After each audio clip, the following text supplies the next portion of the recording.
Assalamualaikum warahmatullahi wabarakatuh. Jumpa kembali dengan saya Ian Adi Yustian, mahasiswa Teknik Informatika Universitas Pelita Bangsa. Perkenankan, pada kesempatan kali ini saya akan mencoba membahas materi sistem operasi komputer. Ini merupakan tugas dari mata kuliah sistem operasi dengan dosen pengampu Bapak Abdul Halim Ansor Eskom Mkom, dan berikut adalah data pribadi saya. Oke, kita lanjutkan. Nah, apakah kalian tahu logo apakah ini? Betul sekali, ini adalah logo Windows atau Microsoft Windows. Ini merupakan salah satu dari sistem operasi komputer, ya. Oke, baiklah. Supaya lebih tahu lebih dalam untuk sistem operasi, mari kita lanjutkan masuk ke materi berikut ini. Ayo mengenal sistem operasi. Sistem operasi yang akan kita bahas, pertama, pengertian sistem operasi, kemudian kelompok sistem operasi, dan yang terakhir fungsi sistem operasi. Baik, kita masuk ke pengertian sistem operasi.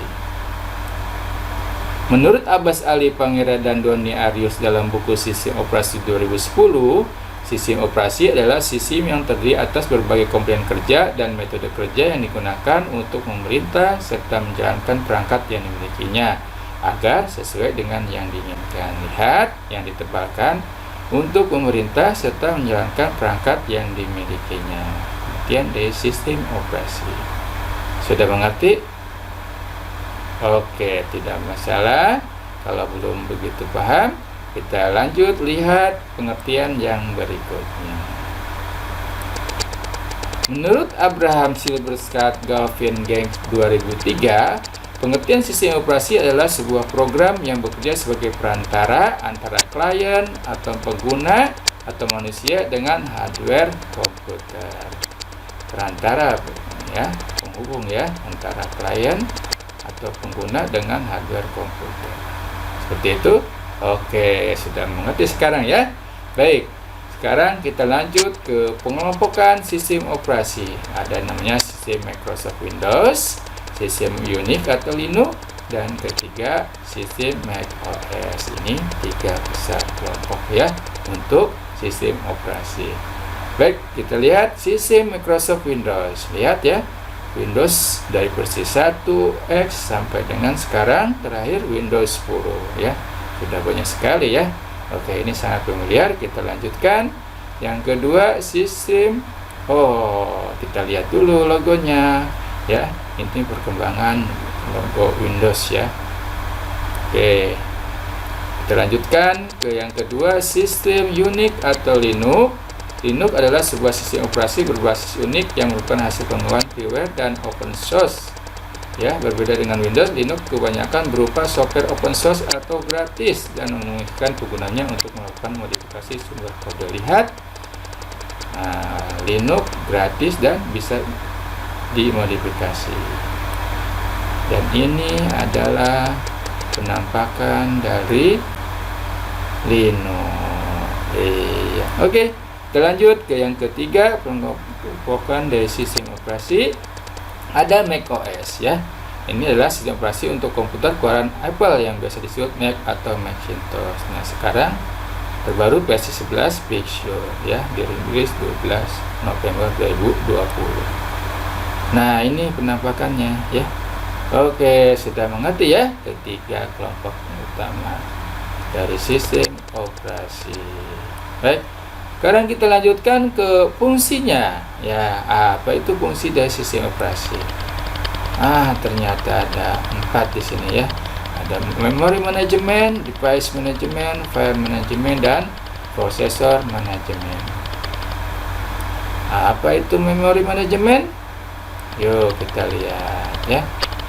Ya, manajemen memori terbagi menjadi dua fokus utama, yaitu primary memory dan main memory. Di mana primary memory merupakan kebutuhan penyimpanan, ya. Lihat ya, yang ditebalkan kebutuhan penyimpanan, memori pengaturan penyimpanan di komputer. Oke, lanjutkan. Sekarang device management. Sistem operasi juga mempunyai fungsi untuk mengatur komunikasi antar perangkat melalui setiap driver. Untuk program yang berperan untuk menangani hal tersebut adalah I/O controller, ya, yang mengatur komunikasi antar perangkat melalui setiap driver. Baik, itu fungsi device management.